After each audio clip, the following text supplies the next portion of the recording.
Hello hi students, कैसे हैं आप लोग। उम्मीद करता हूँ अच्छे होंगे। तो इससे पहले मैंने आपको जो बताया था आप लोग उसको देख लिए होंगे। आइए कंजुगेट, मॉडुलस और आर्गुमेंट के बारे में बात करते हैं। तो सबसे पहले कंजुगेट की बात करेंगे हम लोग। कंजुगेट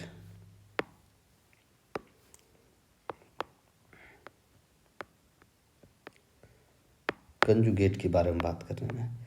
देखिए कंजुगेट कुछ नहीं, एक कह लीजिए कि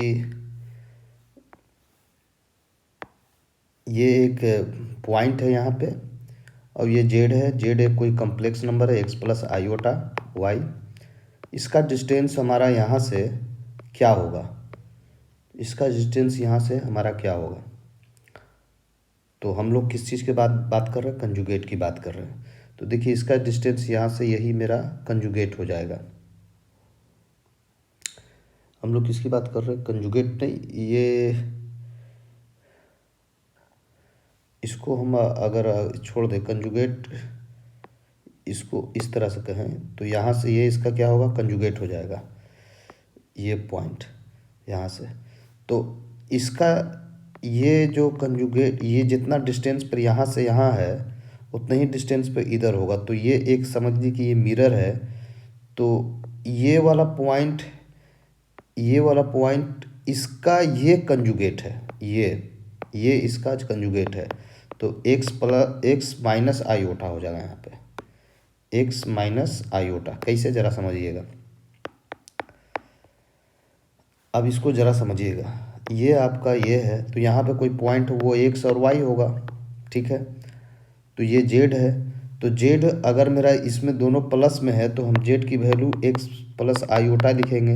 लेकिन यही पॉइंट अगर यहाँ पे हो, उतना ही डिस्टेंस में यहाँ हो, तो एक्स वाला पहले ये होता है और वाई वाला ये।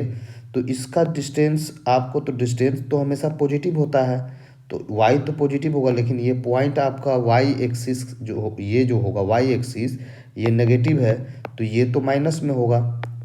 तब ना आप कहिएगा कि हाँ फोर्थ क्वाड्रेंट में है, तो ये माइनस में होगा। तो इसको कम्प्लेक्स में किस तरह लिखेंगे, x माइनस आयोटा लिखेंगे। तो कुछ नहीं, जेड का जेड एक्स प्लस आई ओटा है, तो इसका कंजुगेट एक्स माइनस आई ओटा हो जाएगा। यानी आई जहाँ पे है वो चेंज हो जाएगी इसकी वैल्यू। लेकिन अगर जेड की वैल्यू अगर थ्री, इसको इसे समझाते हैं, प्लस फोर आयोटा, तो इसका कंजुगेट क्या हो जाएगा। सिर्फ आपको ये वाला, यानी जहाँ पे आयोटा है वो वाला पॉइंट चेंज हो जाएगा, वो वाला आपका चेंज हो जाएगा। तो कंजुगेट आपको समझ में आ गया। अब एक क्वेश्चन लेते हैं, सपोज कर लेते हैं कि जेड बराबर थ्री है, तो इसका कंजुगेट क्या होगा। तो इसका कंजुगेट यही होगा। आपको करना कुछ नहीं है, इसमें माइनस या प्लस आयोटा कर दीजिए और ये कर दीजिए, ऊपर में कंजुगेट लगाइए, तो सिर्फ थ्री माइनस आयोटा आएगा। तो यहाँ थ्री ही आया आंसर। और इसी तरह से अगर हम z equal to minus three iota लेते हैं, ठीक है, z equal to minus three iota, तो जेड का कंजुगेट क्या हो जाएगा, माइनस थ्री आयोटा का बार, बार बोलते हैं। तो ये माइनस क्या हो जाएगा, प्लस में हो जाएगा। इस चीज़ को याद रखिएगा। कंजुगेट कुछ नहीं, बहुत आसान चीज़ है। एक इम्पोर्टेंट नोट्स है, इसमें नोट्स कर लीजिएगा, या ये कर लीजिए, कॉन्सेप्ट है जो आपको जानना चाहिए कि एक कॉम्प्लेक्स का उसका कंजुगेट जोड़ते हैं ना, एक कॉम्प्लेक्स का उसका कंजुगेट जोड़ते हैं, एडिशन की बात कर रहे हैं, तो टू एक्स होता है। आप इसको प्रूव कर सकते हैं, देख सकते हैं कि जेड की वैल्यू एक्स प्लस आयोटा ले लिए और इसका कंजुगेट लिए तो एक्स माइनस आयोटा होगा। जब दोनों को सोल्व कीजिएगा तो ये ख़त्म हो जाएगा और आपका टू एक्स आ जाएगा। यानी एक्स की वैल्यू अगर कहें तो कंजुगेट, ये कॉम्प्लेक्स और उसका कंजुगेट बटा टू प्लस करके, ये आपका वैल्यू आएगा। अगर हम इसी को माइनस करके देखें, अगर हम इसी को ये कर दिया और इसका कंजुगेट ले लिया, अब इसको हम क्या करते हैं, माइनस कर देते हैं, तो जेड माइनस उसका कंजुगेट इक्वल टू ये वाला ख़त्म हो जाएगा। अब क्या आएगा, टू आयोटा वाई। यानी y की वैल्यू क्या हो गया, z minus Z conjugate upon 2 iota. अच्छा, एक चीज़ इसमें याद रखने वाली बात ये है कि जो हम ये आपको बताएं, ये इसका यूज करेंगे, ये रियल पार्ट है ना, और ये इमेजिनरी पार्ट है। ठीक है, अब ये समझ में आ गया होगा आपको।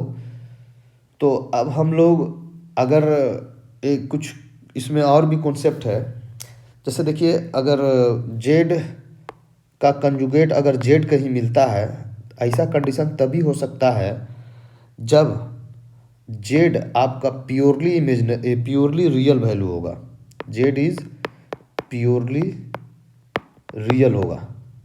तो इफ़ एंड ओनली का इफ़ कंडीशन बनेगा ये। इफ़ एंड ओनली का, इफ़ एंड ओनली को IFF भी लिखते हैं। इफ़ एंड ओनली इफ़ इतना तभी हो सकता है जब जेड प्योरली रियल होगा। और एक चीज़ याद रखिएगा, आप सोल्व करके देखिएगा, इफ़ जेड क्या का ये कंजुगेट माइनस जेड कब आएगा, जब जेड इज प्योरली इमेजिनरी होगा। ठीक है, इसको याद रखना, ये दोनों बात को आप सोल्व कीजिएगा तो वहाँ से क्लियर हो जाएगा आपको। ठीक है, अब देखिए हम लोग मॉडुलस के बारे में जानेंगे, ज़रा सा मॉडुलस भी देख लेते हैं। तो मॉडुलस बहुत आसान है। मॉडुलस कुछ नहीं है, जैसे हम ये वाला बात बता रहे थे ना, तो यही एक मॉडुलस है। जेड है यहाँ पे, तो जेड कुछ नहीं, ये एक मॉडुलस है बस। तो इसकी वैल्यू यहाँ से यहाँ तक तो y है और ये x है, तो इसका क्या मिलेगा, root under x square plus y square यही ना मिलेगा। तो यही कुछ नहीं, यही है मॉडुलस है आपका रियल। इस इमेजिनरी में भी आइएगा ना, इमेजिनरी पार्ट्स में भी आइएगा ना, तो ये देखिए y है और ये क्या है, ये y है और ये वाला तो x है ही है, तो ये वाला बात क्या हो जाएगा, x माइनस वाई हो जाएगा। तो भी आपको यही चीज़ मिलेगा, लेकिन इसको कॉम्प्लेक्स में अगर लिखिएगा जेड की वैल्यू तो x प्लस आयोटा लिखिएगा, और इसको लिखिएगा तो x माइनस आयोटा लिखिएगा। तो जेड x प्लस आयोटा है, तो आपका ये वैल्यू आ रहा है x प्लस वाई स्क्वायर, और माइनस में भी रहेगा ना तो आपका वही, यानी आपको इसमें चेंज नहीं होगा, मॉडुलस में x square plus y square ही होगा, मॉडुलस में चेंज नहीं होता है। अब मॉडुलस समझ में आ गया होगा आपको। अब हम लोग कुछ देख लेते हैं, मॉडुलस तो देख लिए, अब आर्गुमेंट देखते हैं।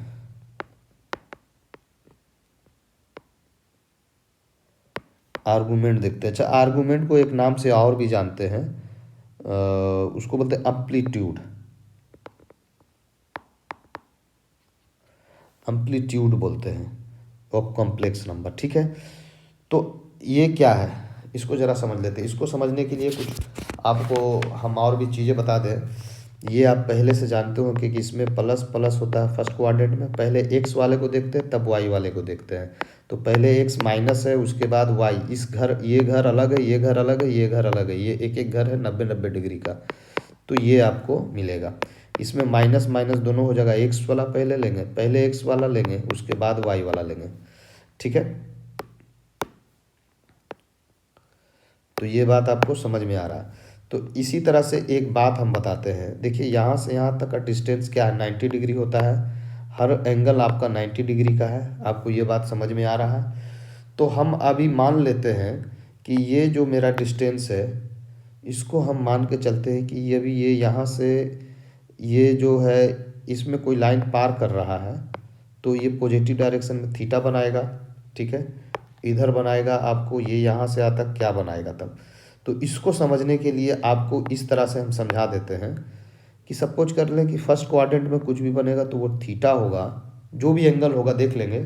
और वो एंगल अगर यहाँ आता है, सॉरी, वो एंगल यहाँ आता है तो ये 180 हो जाएगा।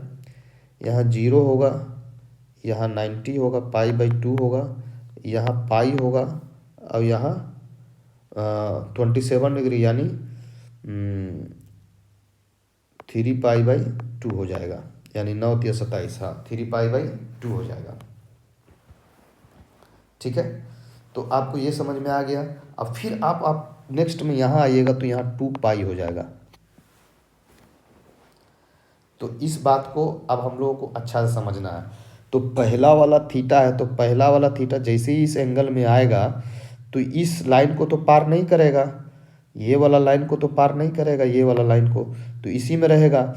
तो ये पाई माइनस पाई, इसमें क्या हो जाएगा, पाई माइनस थीटा हो जाएगा। इससे तो जरूर पार कर गया, लेकिन 180 से पार नहीं कर रहा है। अब यहाँ से जब पार करेगा थीटा, इधर आएगा तो यहाँ से यहाँ तक तो 180 तो पहले से ले चुका है, तो अब थीटा 180 प्लस पाई हो जाएगा। लेकिन जैसे ही इसमें घुसेगा तो हमको इधर से नहीं, इधर ही से देखना है, एक्स से एक्सिस से हमेशा देखना है। तो थीटा है और ये 2π है, तो यहाँ से थीटा घटाएंगे 2π में से, याद रखिएगा, इधर से चलेंगे और इधर से चलेंगे, बाकी और किधर से भी नहीं चलेंगे। इस चीज़ को याद रखना है आपको। थीटा कोई कोई बोलता है, कोई कोई अल्फा बोलता है। कुछ कॉन्सेप्ट और जान लेते हैं। यही कॉन्सेप्ट बताने में कुछ प्रॉपर्टीज़ है जो आपको बताना चाह रहे हैं, इसको अच्छा से समझा देते हैं आपको। Properties of conjugate. Property of conjugate देखिए, कोई भी हमारे पास दो आपको क्या है, कॉम्प्लेक्स नंबर है जेड और Z1 Z2, तो अगर Z1 प्लस Z2 का बार दोनों पर लगाएंगे तो ये अलग अलग लगेगा, कोई दिक्कत इसमें नहीं होगा। इसी तरह से माइनस वाला में भी हम लगाएंगे तो ये अलग अलग लगेगा, इसमें कोई दिक्कत नहीं होगा। प्रूव करके देख सकते हैं, सेम ही आएगा, कोई दिक्कत नहीं होगा। ठीक है, या अगर ये मल्टीप्लाई का भी बात करें Z1 Z2, तो भी ये अलग अलग लगेगा। इस चीज़ को याद रखना है आपको। डिवाइड की भी बात करें तो डिवाइड तो अलग अलग है ही है, उसमें किसी एक में लगाएंगे तो ठीक है, दोनों में तो नहीं लगेगा एक ही बार में। तो इसी तरह से अगर जेड, इस सब कॉन्सेप्ट को याद रखना है। देखिए ये सब जो चीज़ बता रहे हैं, ये सब चीज़ को याद रखना है, हम लोग इसका यूज करने वाले हैं। ठीक है ना, ये प्रॉपर्टीज़ को। अब ये प्रॉपर्टीज़ देखिए, Z1 Z2 Z3 dot dot dot, इस पर हमने क्या लगा दिया, कंजुगेट किया, तो ये सब अलग अलग आपको हो सकता है, हो सकता नहीं होगा। ठीक है, ये अलग सब आपको होगा। ठीक है, एन टी, यहाँ जेड एन तक करते हैं तो यहाँ भी जेड एन तक लगेगा। ठीक है ना, तो हम इस हिसाब से क्या निकला हमारा, जेड का पावर अगर एन हो तो जेड का पावर एन हो तो हमको अगर क्या लगाना है, क्या करना है, हमको हमको ये करना है, सॉरी, ये हम लोग ये क्या देख रहे थे, हाँ कंजुगेट करना है। तो कंजुगेट इसका क्या लगेगा, इस पर लगेगा। ठीक है ना, इस पर लगेगा और टोटल का ये हो जाएगा एन, वो एन पर थोड़ी कंजुगेट लगेगा। ठीक है जी, तो ये वाला बात अलग है। इसके लिए एक बता देते हैं, इसके लिए क्या है कि एक क्वेश्चन देखेंगे तो उससे क्लियर ज़्यादा हो जाएगा। ठीक है, लेकिन हाँ इसकी बात अगर कर रहे थे तो ये अगर इस तरह से ऊपर में इस तरह से लगाया हुआ है तो इसका मतलब ये हुआ कि Z1 अलग होगा और Z2 अलग, दोनों तरफ अलग अलग आपको लगाना पड़ेगा, कंजुगेट करना पड़ेगा। ठीक है, लेकिन यहाँ पे Z2 जो है नॉट इक्वल टू 0 है, तब ये डिफाइन होगा। ठीक है, अच्छा एक चीज़ और बताइएगा, Z इक्वल टू हम x प्लस आईओटा लेते हैं और इस पर जब कंजुगेट करते हैं तो x माइनस आईओटा होता है। ठीक है, तो एक बार और कंजुगेट करेंगे तो क्या होगा, x प्लस आईओटा ही आएगा। अगर दो बार करते हैं तो इवन नंबर टाइम्स करते हैं तो same things repeats, even times करेंगे तो same things repeats, even times. ठीक है, लेकिन जेड और जेड कंजुगेट को मल्टीप्लाई करेंगे तो लगता है कि कुछ अलग आएगा। चलिए देख लेते हैं, ये हो गया माइनस ये हो गया, तो इसको सोल्व जब करेंगे स्टूडेंट्स, इसको जब सोल्व करेंगे तो ये आपको x square plus y square आएगा। A square minus b square का फॉर्मूला है। ये क्या मिल गया हमें, ये हमें क्या मिल गया कि जेड, अगर ये होता तो रूट होता, लेकिन इस पर रूट नहीं है यानी स्क्वायर हो जाएगा ये, ठीक है, ये स्क्वायर हो जाएगा, मोड का स्क्वायर हो जाएगा। तो इस हिसाब से प्रॉपर्टीज ऑफ मॉडुलस की बात करें, properties of modulus, properties of modulus की बात करें तो Z1 इंटू Z2 का मोड अगर लगा हुआ है तो हम दोनों को अलग अलग कर सकते हैं, कोई दिक्कत नहीं है, फर्स्ट प्रॉपर्टी। दूसरा को देखिए, अगर Z का पावर n है, इसमें मोड लगा हुआ है, तो हम इस बात को इस तरीक़ा से भी लिख सकते हैं, बाहर भी निकालेंगे कोई दिक्कत नहीं है। Z1 बाई Z2 से हम डिवाइड कर रहे हैं, पूरा पर मोड लगा हुआ है, तो हम इसको अलग अलग भी करेंगे तो कोई दिक्कत नहीं है, एकदम सेम ही आंसर होगा। लेकिन ट्रिग्नोमेट्री इनक्वालिटी में इसको अगर देखना होगा तो वो ज़रा दूसरा ट्रंक का होगा, ये बहुत इंपॉर्टेंट चीज़ है। ट्रिग्नोमेट्री करे ट्रायंगल, ट्रायंगल इनइक्वालिटी,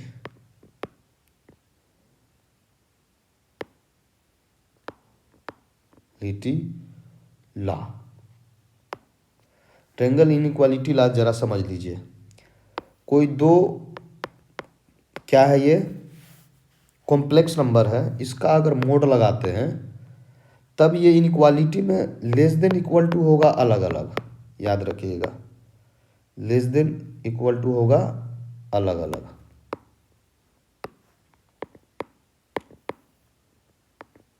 ये समझ में आ गया होगा, ठीक है। लेकिन यही चीज़ अगर माइनस में हो, यही चीज़ माइनस में हो तो फिर ये इनइक्वालिटी चेंज हो जाएगा, ग्रेटर देन इक्वल टू हो जाएगा, क्योंकि बेसी में से कम घटा रहे हैं, ग्रेटर देन इक्वल टू हो जाएगा ये। बस इस बात को आपको याद रखना है, इसमें दो ही प्रॉपर्टीज़ हैं, प्लस और माइनस वाला, इसको याद रखिएगा आप। इसका प्रूफ हम नहीं देने जा रहे हैं क्योंकि इसका प्रूफ करना बड़ा आसान है। हम लोग अब कुछ क्वेश्चन पर आएंगे क्योंकि बहुत सा हो गया अब इधर बातें। प्रॉपर्टीज ऑफ आर्गूमेंट भी देख लेते हैं, मॉडुलस तो देखे ही लिए, आर्गूमेंट भी देख लेते हैं। तो प्रॉपर्टीज ऑफ आर्गूमेंट को हम लोग सिर्फ ऐसे भी लिख कर छोड़ देंगे तो वो आर्गूमेंट होगा, लेकिन यहाँ पे अभी हम पूरा लिखते हैं आर्गूमेंट। प्रॉपर्टीज ऑफ आर्गूमेंट देखिए, आर्गूमेंट Z1 इंटू Z2 हो तो फिर वो किस तरह से टूटेगा, ये समझ लीजिए कि ये प्लस करके टूटेगा, Z1 plus argument of Z2, ये इस तरह से टूटेगा। फिर ये फर्स्ट हो गया। सेकंड में देखिए, आर्गूमेंट ऑफ Z, इसका पावर n हो, ये देखो ये ज़्यादा याद करने वाली चीज़ नहीं है, ये आर्गूमेंट है ना, एक लॉग लॉग लॉग के तरह काम करता है, लॉग है नहीं लेकिन उसका पावर जो है ना लॉग के तरह, जिस तरह से वहाँ पे भागता है वहाँ पे यहाँ पे भी वही वही चीज़ हो जाता है। अब ये चीज़ भी इनटू में होता है तो प्लस में होता है, और डिवाइड में होता है तो माइनस में हो जाता है। तो बस आर्गूमेंट को लॉग वाला मेथड याद अगर जिस बंदे को है तो वो समझ गया कि हमका अगला स्टेप क्या होगा, ये माइनस हो जाएगा आर्गूमेंट ऑफ Z2, ये समझ गए हो कि आप लोग। तो यही चीज़ याद रखना है आपको, इसका प्रूफ नहीं देने जा रहे हैं हम लोग प्रॉब्लम NCERT को सॉल्व करना है तो ये NCERT के बेस के हिसाब से बता रहे हैं आपको, ठीक है जी। आपको समझ में आ रहा है, बिल्कुल 100% समझ में आता होगा आपको। चलिए, इसका प्रूफ हो सकता है आप लोगों को, अगर इसका प्रूफ चाहिए तो आप लोग कमेंट कर दीजिए, इसको हम नेक्स्ट वीडियो में इसका प्रूफ ले आएंगे। अब क्योंकि अब हमको प्रॉब्लम पर आना है तो हम कुछ प्रॉब्लम देख लेते हैं, उसके बाद आगे बढ़ते हैं। अब आप लोगों को इसका अगर जो भी मैंने यहाँ बताया इसका प्रूफ चाहिए तो आप लोग कमेंट कीजिए, इसका प्रूफ हम नेक्स्ट वीडियो में बनाकर डालते हैं। ओके स्टूडेंट्स, तो आइए हम लोग कुछ प्रॉब्लम देखते हैं। देखिए, पहला प्रॉब्लम लेते हैं हम ये कि √2 माइनस √2 आयोटा, ठीक है, इसका मॉडुलस और आर्गूमेंट क्या होगा। तो इसका मॉडुलस और आर्गूमेंट हमको बताना है। मॉडुलस और आर्गुमेंट बताना है। तो मॉडुलस तो हम जानते हैं कि पहले तो इसको आप जेड करके मान लो, जेड इसको करके ऐसे मान लो, मान लिए, ठीक है। यानी ये पहला वाला एक्स है और दूसरा वाला माइनस आयोटा 2 है, ये है, ठीक है। तो यहाँ से आयोटा हटा देते हैं क्योंकि यहाँ पे हमको आयोटा का काम नहीं है, ये है, मान लिए इसको, क्योंकि एक्स और वाई चाहिए हमको मॉडुलस के लिए। तो हम जैसे ही जेड मॉडुलस करेंगे तो एक्स का स्क्वायर हो जाएगा प्लस वाई का स्क्वायर हो जाएगा। ये वाला बात आपको क्लियर है। और नहीं भी मानेंगे तो भी वही बात हो जाएगा, 2 + 2 तो यहाँ हो जाएगा 4 यानी 2 आ जाएगा। बात समझ में आ गया। ये तो हम आपको इसको भी पहले भी बताए थे, यहाँ भी अगर आप मॉडुलस लगाते हैं तो यहाँ भी डायरेक्ट मॉडुलस लगेगा, तो इसका हो जाएगा 2 ही आएगा। आपको सोल्व करिएगा तो 4 होगा, 2 हो जाएगा। तो आप जैसे दिल करे वैसे बना सकते हैं, कोई दिक्कत नहीं है। लेकिन आर्गूमेंट की बात करें, आर्गूमेंट की बात करते हैं, आर्गूमेंट की बात करते हैं अगर आर्गूमेंट ऑफ जेड, यहाँ याद रखिएगा हमेशा टेन थीटा, क्योंकि वो एंगल होता है, इक्वल टू y/x होगा। अभी हम बताते हैं कहाँ से कैसे आया। तो ये देखिए y की वैल्यू -√2 और यहाँ √2, तो ये तो -1 हो गया, ठीक है जी। तो 1 होता है तो मोड में से तो प्लस निकलता है, और हमारा टेन थीटा पहले से था, तो टेन थीटा इक्वल टू 1 कब होगा, जब टेन 45 डिग्री की वैल्यू होगी, यानी थीटा का मान तो 45 हो गया। तो आर्गूमेंट एक एंगल होता है, ठीक है जी। तो आर्गूमेंट क्या है, एक एंगल है। जैसे ये हमने ले लिया तो ये वाला मेरा आर्गूमेंट होगा, आर्गूमेंट होगा, ठीक है। जरा सा ये वाला क्या होगा, हमारा एंगल होगा। तो argument of z equal to theta हो जाएगा, ठीक है। ये वाला एंगल होगा। बाकी ये वाला क्या होगा, ये कोई पी पॉइंट है एक्स और वाई, और यहाँ पे क्या है, ये है मोड है, मॉडुलस है। तो यहाँ पर जेड तो हम लिख सकते हैं ना, जेड की value x + i/t first quadrant में, तो पहले भी बताए थे आपको, ठीक है। अब आगे बढ़ते हैं जी, आगे बढ़ते हैं। देखिए आगे में क्वेश्चन देखिए, आपको पूरा अच्छा से समझ में आएगा कि और आगे और कुछ क्वेश्चन लेके दिखाएंगे हम आपको। तो चलिए आगे चलते हैं। ये दो चीज़ समझ में आ गया आप लोगों को। आइए अब हम लोग कंजुगेट की बात करते हैं, मॉडुलस की बात करते हैं। अगर किसी चीज़ का कंजुगेट निकालना है तो कंजुगेट तो कुछ नहीं करना, खाली बार वाला खेला है कंजुगेट में। मॉडुलस में दोनों तरफ बाउंड्री लगा दीजिए सिंपल है, दोनों तरफ हम लोग बाउंड्री लगा देंगे मॉडुलस। कंजुगेट में क्या लगाना है, बार और इसमें बाउंड्री, ऐसे समझिए। जैसे 3 - 2i, एक क्वेश्चन लेते हैं अपने मन से ये, और 3 + 2i, फिर i + iota 1 + iota। तो देखिए ये a प्लस ये और ये a - b a + b, तो a² है ना, -b², b² मतलब 4, ओहो हो, b² मतलब 4। अब यहाँ समझिएगा a² का मतलब यहाँ क्या हो गया, a² का मतलब यहाँ 9 हो गया। अब देखिए i² का तो प्लस होता है, ऐसे भी ये प्लस हो जाएगा, ठीक है। अब ये बच गया आपका 1 + iota, इसको जब सोल्व करेंगे तो ये तो हो गया 13, 13 + 13 iota आ गया, सोल्व कीजिएगा तो यही आएगा, 13 + 13 iota आ गया। लेकिन हमको पूछा क्या है, हम बात कर रहे हैं मॉडुलस का। तो ये तो जेड है, तो जेड का हम क्या निकाल रहे हैं, कंजुगेट। तो जेड का कंजुगेट 13 + 13 iota, ये हो जाएगा, यानी 13 - iota 13, ये हो जाएगा आंसर आपका। या आगे पीछे कहीं भी लिख सकते हैं, कोई दिक्कत नहीं है। और मॉडुलस निकालेंगे तो बस 13 का स्क्वायर 169 + 169, यही कर देना है जी। तो 13 बाहर √2 हो जाएगा, एकदम सिंपल है, बड़ा आसान होता है ये सब। खाली आप लोगों को कॉन्सेप्ट याद रखना है, बस कहानी बन गया। कहानी क्या हुआ, बन गया, यही तो सिंपल सिंपल याद रखना है। तो अब इसमें हम जो बताने वाले हैं ट्रिगोनोमेट्री,